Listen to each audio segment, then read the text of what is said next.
ठीक है, जब गवर्नमेंट ऑफ इंडिया के पास थी तो कई महीनों से एयर इंडिया को एम्प्लॉइज़ को सैलरी नहीं मिल रही थी, है ना, ठीक है। पिछले साल खर्चे कितने थे, इस साल खर्चे कितने हैं, ठीक है। तो आप इतना पढ़ लो, नेक्स्ट क्लास में हम कॉमन साइज स्टेटमेंट पढ़ेंगे।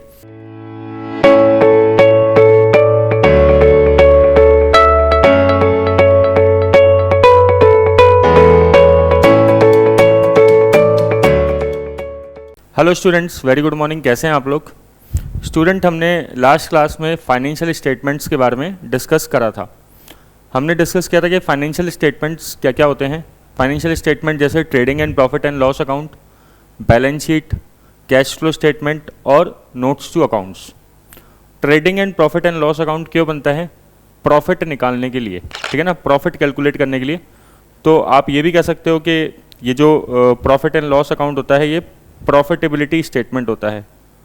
अगर आप ऐसे नाम लिखे होगे प्रॉफिटेबिलिटी स्टेटमेंट, तो ये एक टेक्निकल वर्ड है, ठीक है, और आपको इसके मार्क्स मिलेंगे अलग से, है ना। आप इसको अंडरलाइन भी कर सकते हो।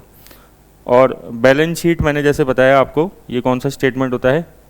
पोजीशनल स्टेटमेंट, है ना। मीन्स अगर ये आप टर्म यूज़ करोगे तो पक्का पक्का आपको इसके एडिशनल एडवांटेज मिलेगा, ठीक है ना, दूसरों से एक एज मिलेगी आपको। कैश फ्लो स्टेटमेंट हम लोग आगे भी डिस्कस करेंगे। ये कैश का फ्लो बताता है, ठीक है। कैश फ्लो स्टेटमेंट अभी techniques of financial statement analysis में भी आता है। आज हम डिस्कस करते हैं अपना यूज़र्स ऑफ फाइनेंशियल स्टेटमेंट, कि फाइनेंशियल स्टेटमेंट हम बनाते किसके लिए हैं। वैसे तो हमने थोड़ा बहुत डिस्कस किया हुआ है, जैसे सबसे मेन हम फाइनेंशियल स्टेटमेंट बनाते हैं इन्वेस्टर्स के लिए, ठीक है ना। अब हम कंपनी के हिसाब से सोच रहे हैं, कॉरपोरेट के हिसाब से। तो आप कंपनी के हिसाब से बात करेंगे तो सबसे मेन जो यूज़र होता है वो होता है शेयर होल्डर और पोटेंशियल इन्वेस्टर्स। शेयर होल्डर वो लोग जिनके पास ऑलरेडी कंपनी के शेयर्स हैं, ठीक है, वो लोग शेयर होल्डर होते हैं। और पोटेंशियल इन्वेस्टर्स मतलब जो अभी शेयर खरीदना चाहते हैं कंपनी के। और हमने डिस्कस किया था ये शेयर होल्डर बेसिकली कंपनी के क्या होते हैं? ओनर्स होते हैं, ठीक है ना, क्योंकि ये लोग कंपनी के अंदर क्या लगा रहे हैं? कैपिटल लगा रहे हैं। अब आपको ये बात समझ में आनी चाहिए, है ना, ठीक है, क्योंकि अब हम मतलब काफ़ी 5-6 क्लासें हो चुकी है अपनी, तो अब आपको ये बात तो अंडरस्टैंड होनी चाहिए कि कैपिटल लगाने वाला ही ओनर होता है। और शेयर होल्डर्स को ओनर क्यों कहते हैं? क्योंकि ये कैपिटल लगाते हैं। तो ये कंपनी के अंदर क्या जानना चाहते हैं? अब ये चाहते हैं कि कंपनी जो है प्रॉफिट में काम कर रही है, ठीक है, जानना चाहते हैं कि कंपनी जो है प्रॉफिट में काम कर रही है या फिर लॉस में है। कंपनी की फाइनेंशियल पोजीशन कैसी है? तो बताओ फाइनेंशियल पोजीशन किस तरीके से पता लगेगी कंपनी की? बैलेंस शीट बना के, ठीक है ना। तो अगर कंपनी की बैलेंस शीट मिल जाए शेयर होल्डर्स को तो वो उससे आसानी से कंपनी की पोजीशन को पता लगा सकते हैं कि कंपनी की असेट्स कितनी है, लाइबिलिटी कितनी है। एक टर्म आएगा बाद में लिक्विडिटी, ठीक है ना, अभी नहीं डिस्कस करेंगे, ठीक है, तो बाद में समझेंगे कि लिक्विडिटी क्या होती है। तो अभी आप सिंपल ये समझ लीजिए कि शेयर होल्डर्स जो होते हैं वो अपने रिटर्न ऑन इन्वेस्टमेंट्स को लेके बड़े कंसर्न्ड रहते हैं, बड़े चिंतित रहते हैं कि भाई उन्होंने जो पैसा लगाया उस पर कितना रिटर्न मिलेगा। तो शेयर होल्डर को रिटर्न किस फॉर्म में मिलता है बताओ? डिविडेंड के फॉर्म में, और दूसरा गेन के फॉर्म में। क्या मतलब हुआ सर ये दो चीज़ों का? आपको पता है जब कंपनी प्रॉफिट कमाती है, ध्यान से समझना, कंपनी जब प्रॉफिट अर्न करती है तो वो प्रॉफिट किसके अंदर बांट देती है? सर वो प्रॉफिट बांटती है शेयर होल्डर्स के बीच में। वापस सुनो, कंपनी जो भी पैसा लोगों से लेती है, मैं आपको एक लेमन टर्म्स में समझाता हूँ बातें। जैसे एक कंपनी है, मान लो रिलायंस, तो रिलायंस ने 10,000 करोड़ का IPO लेके आई रिलायंस, ठीक है, इनिशियल पब्लिक ऑफर। ये इनिशियल पब्लिक ऑफर क्या होता है कि कंपनी लोगों से, पब्लिक से पैसा मंगा रही है कि भाई पैसे लगाओ हमारी कंपनी के अंदर, रिलायंस के अंदर पैसे लगाओ, ठीक है। और लोग बाग क्यों लगाते हैं उस पैसे को? क्योंकि कंपनी उनको प्रॉफिट में हिस्सेदारी देगी, प्रॉफिट में शेयर देगी, ठीक है। ये थोड़ा सा मैंने अब जो है नई बातें चालू कर दी, हल्की सी, हो सकता है आपने इकोनॉमिक्स में पढ़ी हो, क्योंकि प्री में ये थोड़ी थोड़ी इकोनॉमिक्स में काम में आ जाती है, डिविडेंड वगैरह ऐसी बातें आ जाती है, ठीक है। शेयर मार्केट की जनरल नॉलेज अपने कोर्स में है, बट नहीं भी पढ़ी तो भी आपको आना चाहिए ये बात समझ में कि कंपनी जो है वो बहुत सारे प्रोजेक्ट्स में पैसा निवेश करती है। ठीक है, थोड़ा समझ लेते हैं अच्छे से एक बार। ठीक है, देखो ये रिलायंस है। रिलायंस क्या करेगी, जो पब्लिक है, कॉमन पब्लिक है, ठीक है, उनसे बोलती है कि यार मेरे यहाँ पे पैसा लगाओ। ठीक है, मेरे को पैसे की सख्त ज़रूरत है। तो कंपनी इसलिए क्या निकालती है, आईपीओ। आईपीओ क्या होता है, इनिशियल पब्लिक ऑफर।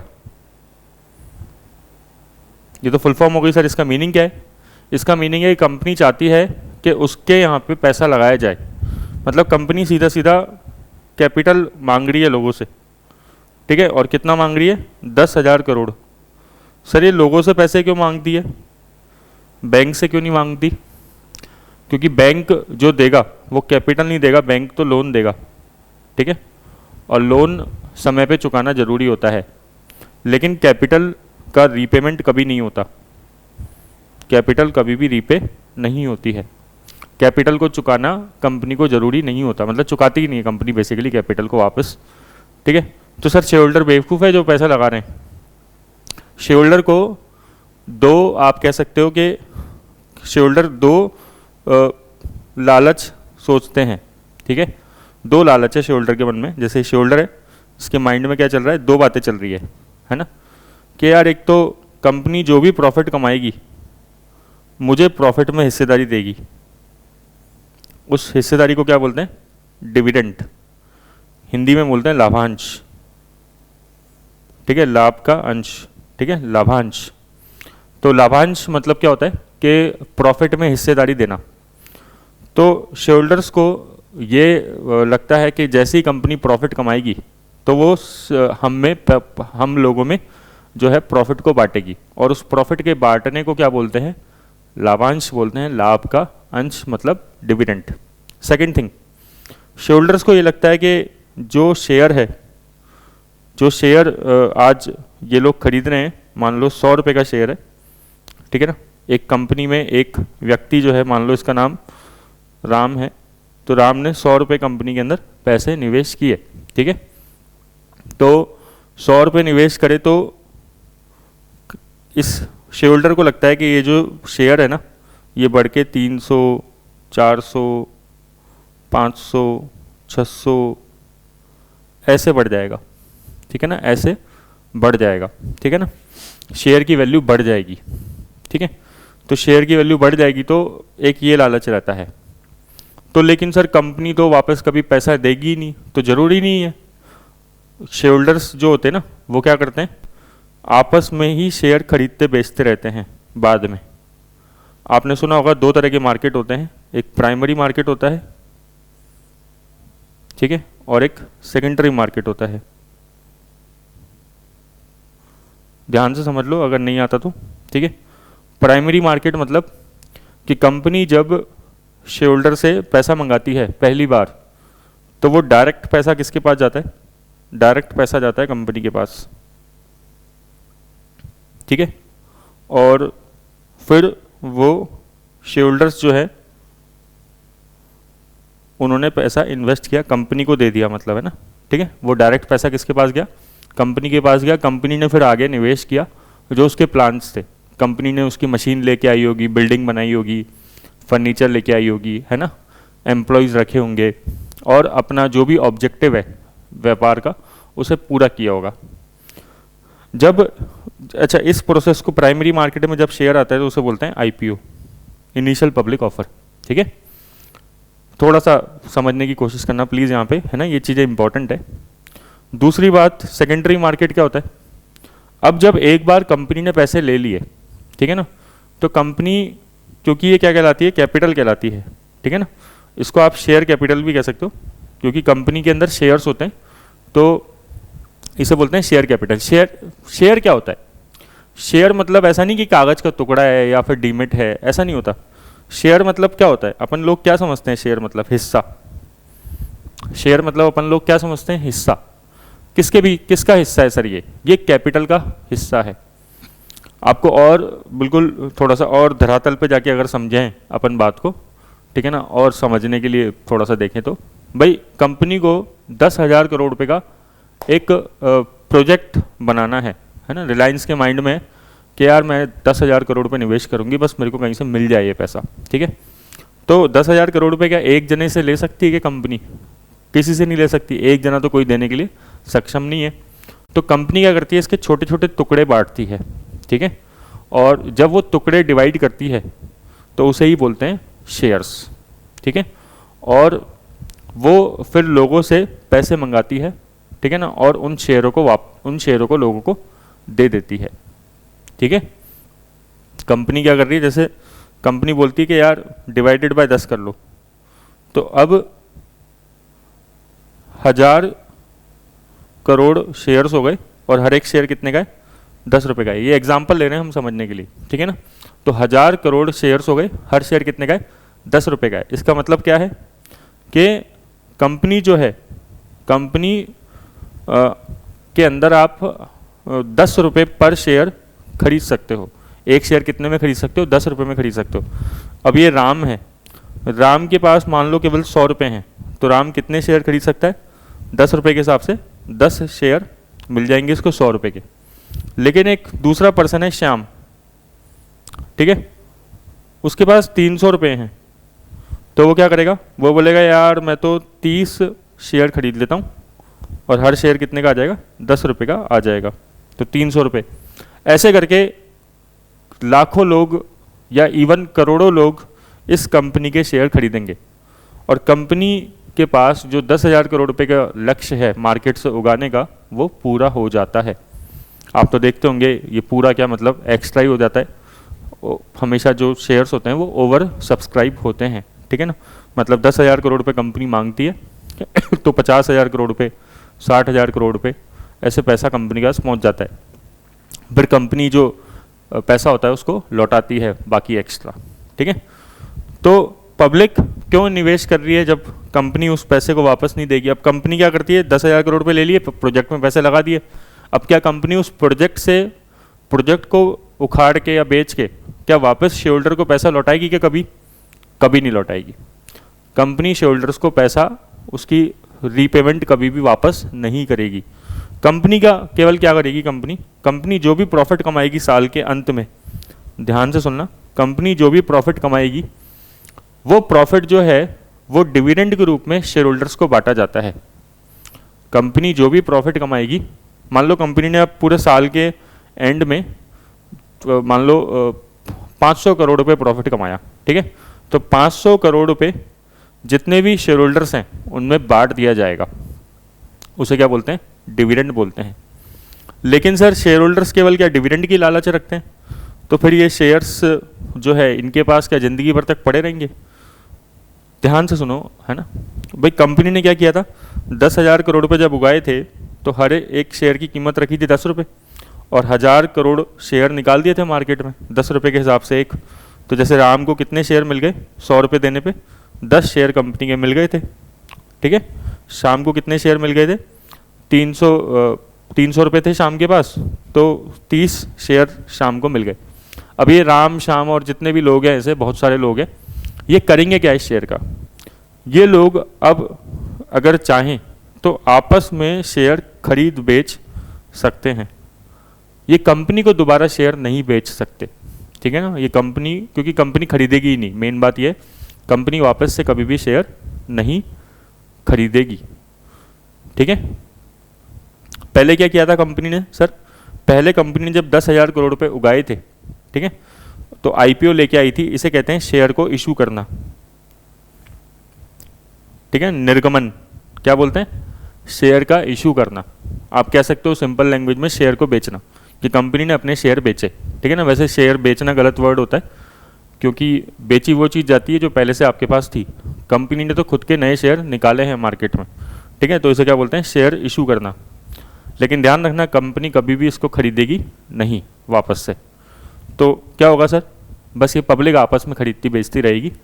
अगर पैसे चाहिए, अब जैसे राम को पैसे की ज़रूरत आ गई, तो राम ने कहा कि यार मार्केट में किसी और को शेयर बेच देते हैं, और इसी शेयर खरीदने बेचने के लिए क्या बने होते हैं, स्टॉक एक्सचेंज बने हुए होते हैं। चाहे वो NSE ले लो, चाहे BSE ले लो, वो इसी वजह से बना होता है ताकि लोग बाग जो है वो शेयर खरीदे बेचें, ठीक है।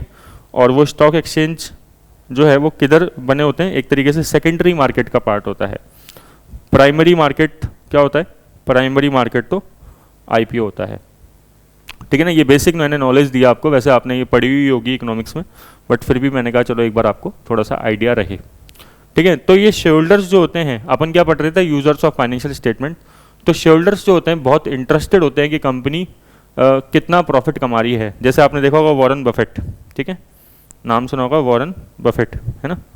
तो वॉरेन बफेट साहब जो हैं वो, क्योंकि उन्होंने बहुत पैसा शेयर मार्केट से कमाया है, ठीक है, तो वो मतलब उनकी एक बुक आती है, ठीक है, उनके किसी रिलेटिव ने लिखी है, the tau of Warren Buffett.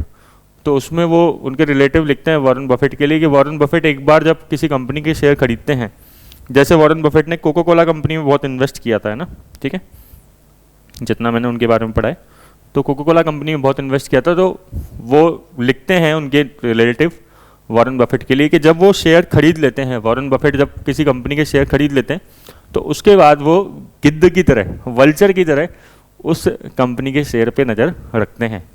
तो कंपनी के शेयर पे नज़र कैसे रखोगे, कंपनी के अकाउंट्स पे नज़र रखनी पड़ेगी आपको इसके लिए, ठीक है। तो कंपनी के अकाउंट्स को पढ़ना आना चाहिए, ठीक है। इसलिए कई लोग कहते हैं कि accounting is a language of business. जो अकाउंटिंग है वो बिजनेस की भाषा है, ठीक है। चलो, तो शेयर होल्डर्स और पोटेंशियल इन्वेस्टर के बारे में समझ में आई बात आपको कि ये लोग बड़े अपने जो भी इन्वेस्टमेंट होता है उसके रिटर्न पे बड़ा चिंतित रहते हैं। और रिटर्न कैसे होता है, इनको दो तरीके से होता है, डिविडेंड की फॉर्म में और गेन की फॉर्म में। तो जैसे मैंने आपको बताया भी था कि कई शेयर के भाव जो है, अगर आज आप इंडियन मार्केट में बात करो तो एक बहुत महंगा शेयर है एमआरएफ का, अगर आपने देखा हो तो, ठीक है, बहुत ही ज़्यादा महंगी रेट है। एक शेयर जो है, अभी मेरे को एग्जैक्टली ध्यान नहीं, लेकिन हाँ 1,00,000-1,50,000 रुपये का आता है एक शेयर, ठीक है, एक शेयर 1,00,000-1,50,000 का आता है। उसके पीछे रीज़न है ये कभी उसने शेयर को स्प्लिट नहीं किया, बट अपने वो टॉपिक है नहीं, बट हाँ आप ये समझ सकते हो कि कभी वो शेयर 10 रुपये का रहा होगा, ठीक है ना, किसी ज़माने में, और अब वो कितने का चल रहा है, 1,50,000 का चल रहा है। तो जिन्होंने वो 10 रुपये का खरीदा, मान लो 20-30 साल पहले, 30 साल पहले खरीदा हुआ 90s के टाइम पे, तो वो आज 1,50,000 का चल रहा है। तो मतलब कितना अच्छा रिटर्न शेयर मार्केट में उनको मिला है, ठीक है। सप्लायर्स एंड लेंडर्स, जो लोग लोन देते हैं, जो लोग लोन देते हैं वो भी बड़ा चिंतित रहते हैं कि यार कंपनी जो है प्रॉफिट कमा रही है या नहीं कमा रही है, कंपनी के पास कैश है कि नहीं है, ठीक है ना, कंपनी हमारा लोन जो है वो रीपे कर पाएगी नहीं कर पाएगी टाइम पे, कंपनी जो है हमारा ब्याज रीपे कर पाएगी नहीं कर पाएगी, ठीक है। कंपनी ने जो सिक्योरिटी रखी थी, कंपनी ने जो सिक्योरिटी रखी थी गिरवी में, ठीक है, वो सिक्योरिटी की वैल्यू ठीक ठाक है या नहीं है। अब जैसे नीरव मोदी ने क्या किया था, लोन लिया था और डायमंड्स गिरवी रखे थे, बट डायमंड की वैल्यू ज़्यादा दिखा दी थी, है ना, ठीक है, और जो लोन था वो एक्चुअल में बहुत ज़्यादा था, और कहा था कि भाई डायमंड जो है उसको कवर कर रहा है, लेकिन डायमंड से एक्चुअल में कीमत कम थी उसकी, है ना, ठीक है। अब management, sorry,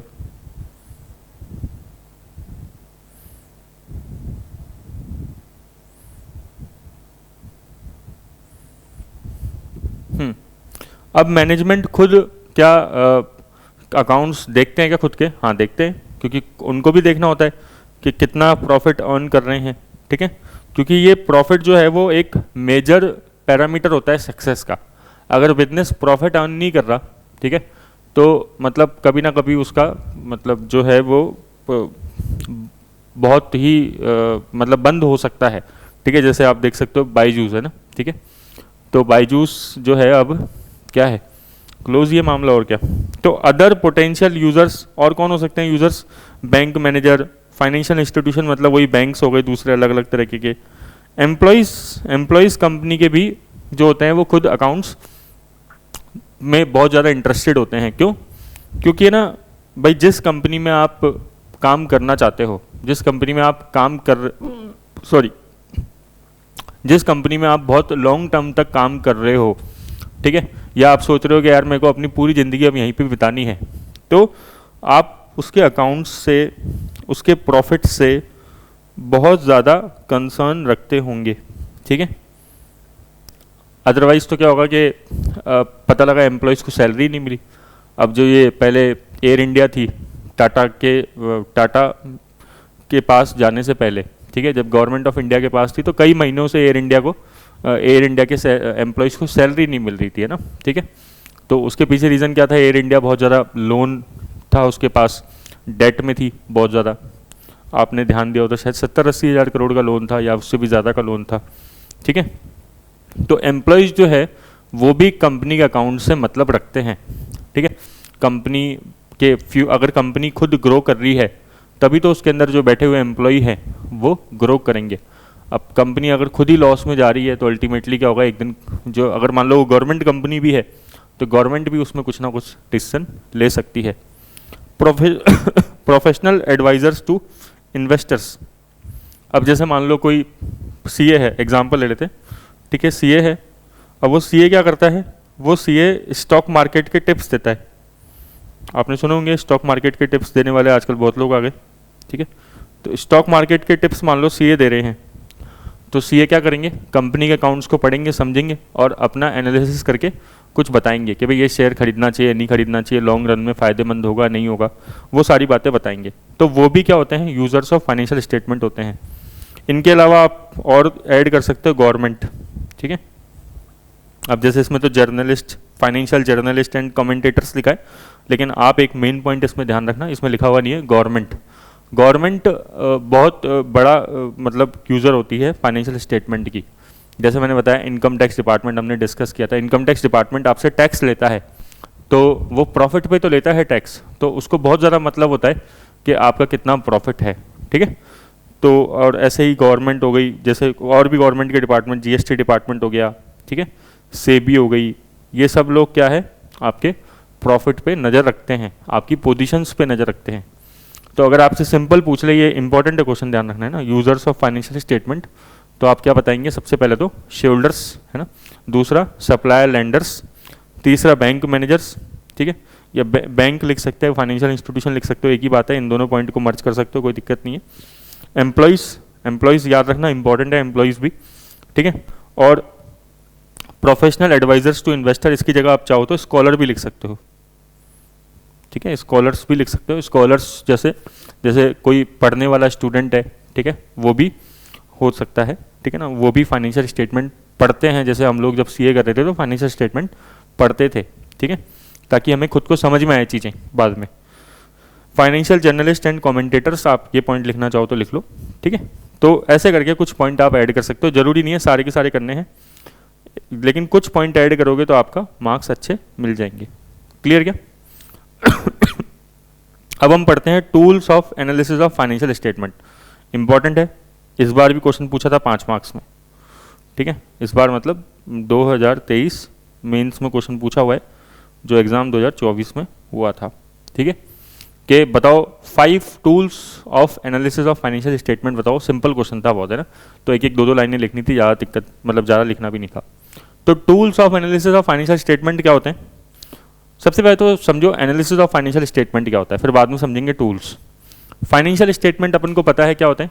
profit and loss account, balance sheet, cash flow और नोट्स टू अकाउंट्स। अब आपको ये याद हो जानी चाहिए, ठीक है, धीरे धीरे आपकी अंडरस्टैंडिंग इनके बारे में और बढ़ जाएगी, ठीक है। अच्छा, एक चीज़ ध्यान रखना कि मतलब हम समझने के अंदर ज़्यादा टाइम लगा रहे हैं ताकि आपको चीज़ें रटना ना पड़े, क्योंकि आप रटोगे फिर आप उस वीडियो को 10 बार देखोगे, बार बार देखोगे, ठीक है, या फिर आप दूसरे वीडियो देखोगे, सोर्सेज देखोगे, तो फिर मतलब हम रटते हैं चीज़ें तो फटाफट भूल जाते हैं, है ना। तो इससे बढ़िया तो अपन थोड़ा सा एक बार समय दे ले समझने के अंदर, और फिर हमें बार बार पढ़ना ना पड़े। चीज़ें अगर कॉन्सेप्चुअल हमारे दिमाग में चली जाएगी तो वो सीधा हमारे सबकॉन्शियस माइंड में जाती है, ठीक है ना। तो वो बेटर चीज़ है कि भाई अपन एक बार याद समझ लें प्रॉपर तरीके से, भले ही टाइम लग जाए, ताकि एक तो एग्जाम में हम कैसा भी उल्टा सीधा क्वेश्चन भी आ जाएगा तो टैकल कर सकते हैं चीज़ों को, ठीक है। तो tools of analysis of financial statement क्या होते हैं? पहले हम समझते हैं एनालिसिस ऑफ फाइनेंशियल स्टेटमेंट क्या होता है। एनालिसिस मतलब कि हमने प्रॉफिट एंड लॉस अकाउंट बनाया, बैलेंस शीट बनाया। अब ये तो अकाउंट्स का काम होता है, प्रॉफिट एंड लॉस अकाउंट बना दिया, बैलेंस शीट बना दिया, कैश फ्लो बना दिया, या नोट्स टू अकाउंट्स बना दिए। अब इसका इंटरप्रिटेशन करना पड़ेगा, है ना। अब इनका क्या करना पड़ेगा? एनालिसिस करना पड़ेगा क्यों करना पड़ेगा? अभी हमने पढ़े थे ना कि यूज़र्स ऑफ फाइनेंशियल स्टेटमेंट होते हैं, ये बहुत सारे यूज़र्स हैं, शेयरहोल्डर्स है, लोन देने वाले लोग हैं, ये चाहते हैं कि यार हम मतलब इनके अलग अलग ऑब्जेक्टिव हैं। शेयरहोल्डर का ऑब्जेक्टिव क्या है कि कंपनी का शेयर हमने खरीदा है यार, ये डूब ना जाए, ठीक है ना, कंपनी का जो शेयर खरीदा है वो डूब ना जाए। आपको पता होगा रिलायंस की बात कर लो, रिलायंस जो अनिल अंबानी की बात है, ठीक है, अनिल अंबानी के कंपनी के कुछ कंपनी के नाम बता रहा हूँ, रिलायंस कम्युनिकेशन, रिलायंस पावर, ठीक है ना, ये अनिल अंबानी की कंपनी है, ना कि मुकेश अंबानी की। आपको पता है अनिल अंबानी कंपनी ज़्यादा अच्छा परफॉर्म नहीं करती है ना, लेकिन कुछ टाइम पहले मतलब 8-10 साल पहले ऐसा नहीं था और अनिल अंबानी कंपनी भी अच्छा परफॉर्म करती थी। तो इन शेयर की जो वैल्यू थी वो मार्केट में बहुत ज़्यादा थी, ठीक है।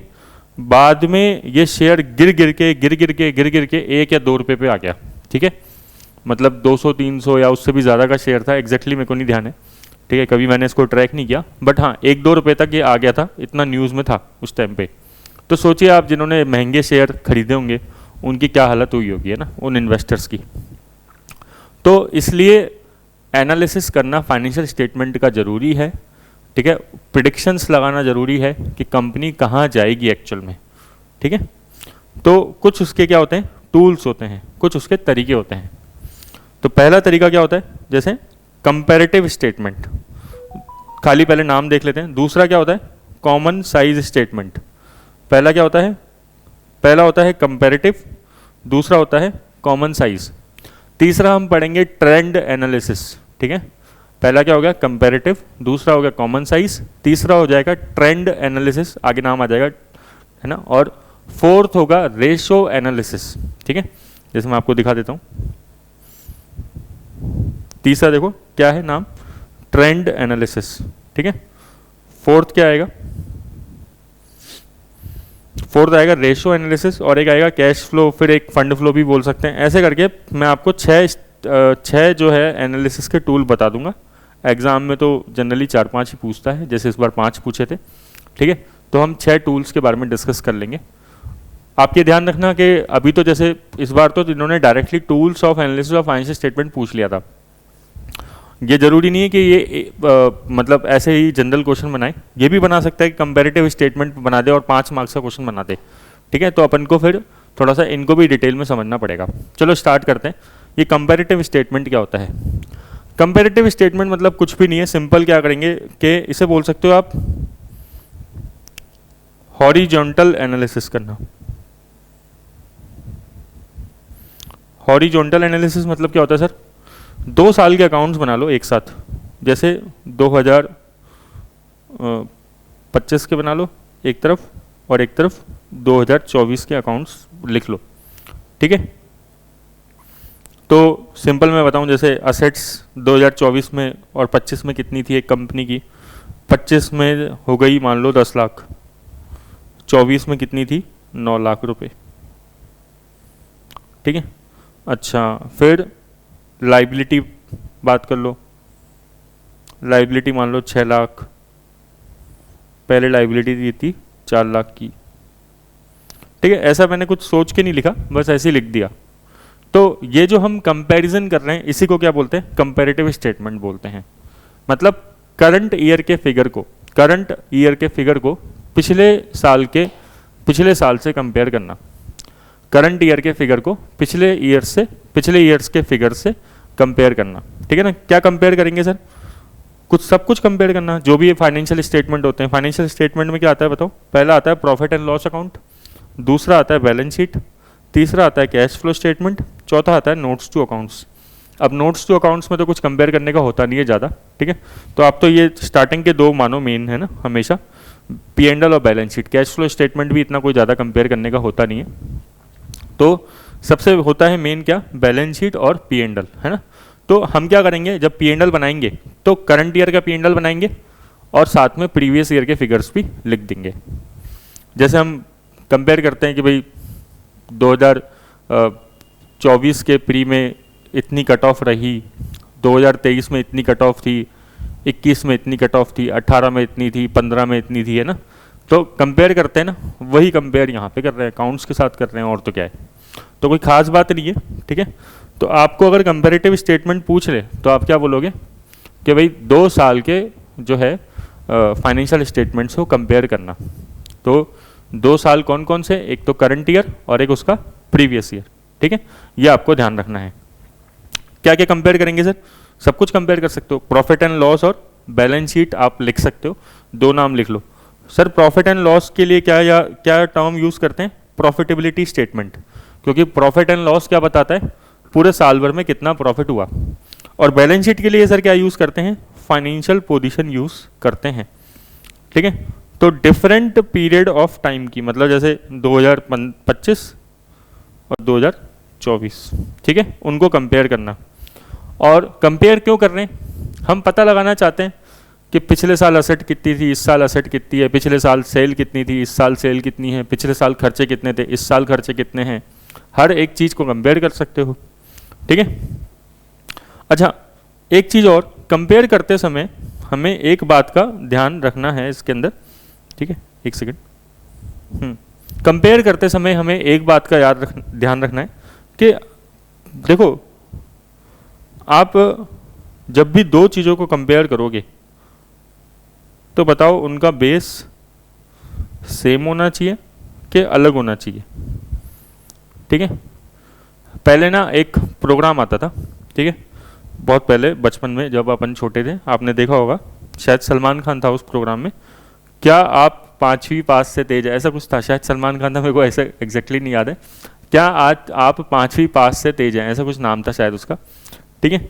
तो मतलब कंपेयर एक बड़े आदमी को 5वीं क्लास के बच्चे से करना चाहिए, या 5वीं क्लास के बच्चे को 5वीं क्लास से कंपेयर करना चाहिए, और बड़े आदमी को बड़े आदमी से कंपेयर करना चाहिए, अगर कंपेयर करना है तो, ठीक है। अगर कंपेयर करने की बात आती है तो कैसे कंपेयर करना चाहिए, ऑब्वियसली सर 2 चीज़ों का बेस सेम होना चाहिए, है ना। तो अकाउंट्स में भी ये एक चीज़ होती है इम्पॉर्टेंट कि आप कंपेयर तभी कर पाओगे जब 2 ईयर्स का बेस क्या है, सेम है। अब मैं क्या कहना चाहता हूँ, जरा समझना इस बात को, आप 2025 के अकाउंट्स को 2024 के अकाउंट से कंपेयर कर रहे हो, ठीक है ना। और मान लो ये रिलायंस कंपनी के अकाउंट्स आपने बनाए, और रिलायंस कंपनी के 25 और 24 के अकाउंट्स को आपस में कंपेयर कर रहे हो, ठीक है ना।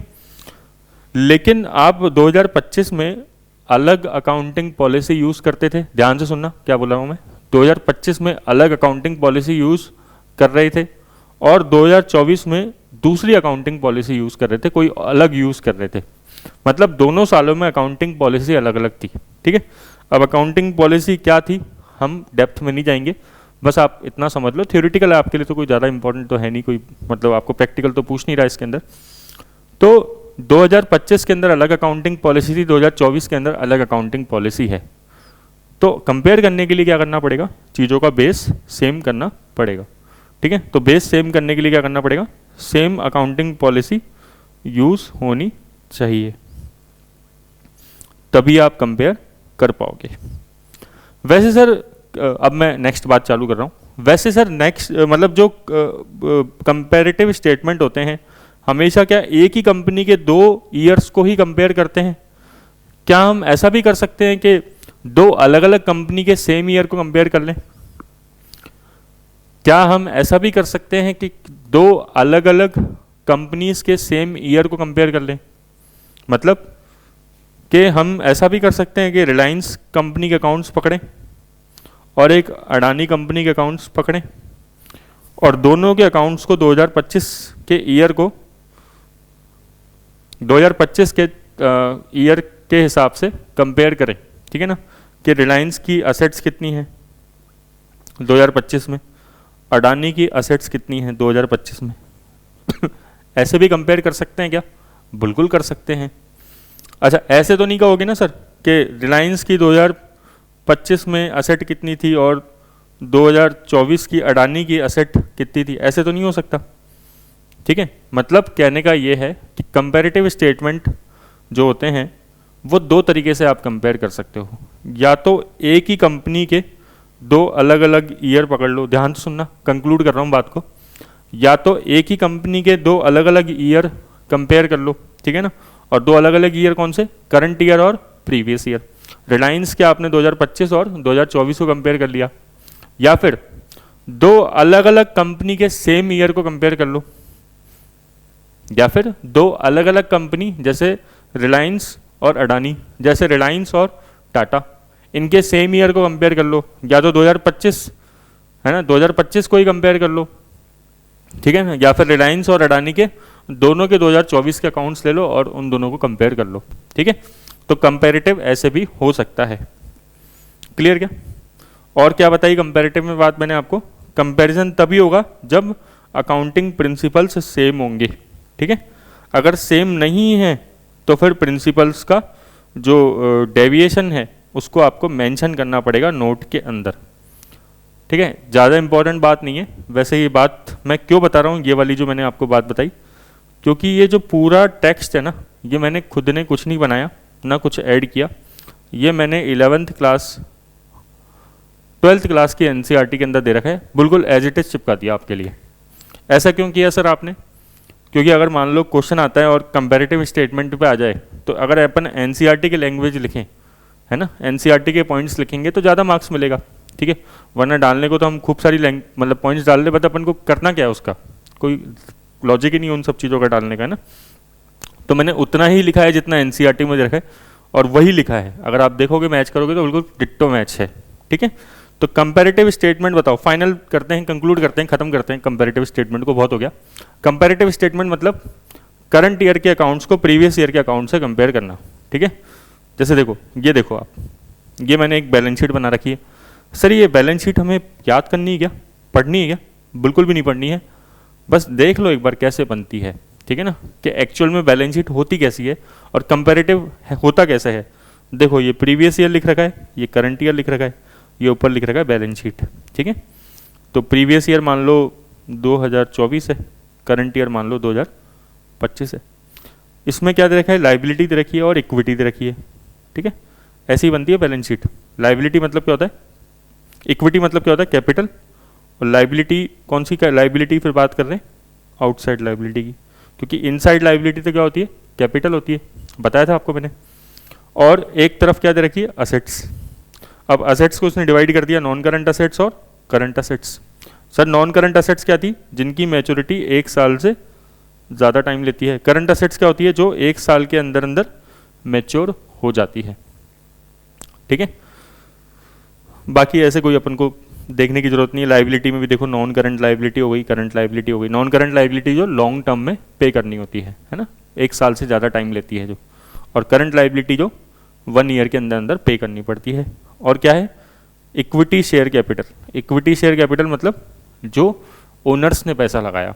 प्रेफरेंस शेयर्स अपन बाद में समझेंगे, जब अपन कभी सोर्सेज ऑफ फाइनेंस पढ़ेंगे तब समझेंगे ना, ठीक है। अभी अपन नहीं समझ रहे प्रेफरेंस शेयर क्या होते हैं, तो उसको छोड़ दो, रिजर्व एंड सरप्लस को भी छोड़ दो, ठीक है। तो सिंपल बात ये समझनी है आपसे। देखो कभी बैलेंस शीट बनाने के लिए तो दे ही नहीं सकता आपको, तो बस ये तो मैं आपको दिखा रहा हूँ कि देखो ये बैलेंस शीट ऐसे होती है। और कंपैरेटिव के अंदर क्या करते हैं, प्रीवियस ईयर के फिगर और करंट ईयर के फिगर लिख देते हैं। तो आप एक तो ये लिखोगे लाइन कंपैरेटिव के अंदर के करंट प्रीवियस ईयर और करंट ईयर के फिगर्स को आपस में कंपेयर करते हैं। आप ये भी लिख सकते हो, ठीक है, कि अगर हम डिफरेंट कंपनीज के अकाउंट्स को कंपेयर करना चाहें, डिफरेंट कंपनीज के अकाउंट्स को कंपेयर करना चाहें, ठीक है, तो हम सेम ईयर के अकाउंट्स से कंपेयर कर सकते हैं, ठीक है। AC ये अकाउंट्स लिखा है ना, ठीक है, राइटिंग थोड़ी सी है ऐसी, ठीक है। तो ये अकाउंट्स लिखा है AC''S। तो डिफरेंट कंपनीज के सेम ईयर के अकाउंट्स को कंपेयर कर सकते हैं। जैसे मैंने बताया रिलायंस और अडानी के अपने अकाउंट्स को कंपेयर कर दिया, ठीक है। कंपेयर करते समय हमें याद बात रखनी है क्या, कि अकाउंटिंग प्रिंसिपल्स, अकाउंटिंग पॉलिसीज क्या होनी चाहिए, सेम होनी चाहिए। मीन्स बेस सेम होना चाहिए। अगर बेस सेम नहीं है तो एक नोट डाल देंगे ताकि जो फाइनेंशियल यूज़र्स हैं उनको पता लगे कि यार ये जो अकाउंटिंग पॉलिसीज़ हैं दोनों सालों में अलग अलग थी, ठीक है। बस इतनी सी बात याद रखनी और कुछ नहीं याद रखना, ठीक है। तो आप इतना पढ़ लो। नेक्स्ट क्लास में हम कॉमन साइज स्टेटमेंट पढ़ेंगे। तो आज हमने कंपैरेटिव स्टेटमेंट को कंक्लूड किया। Thank you so much.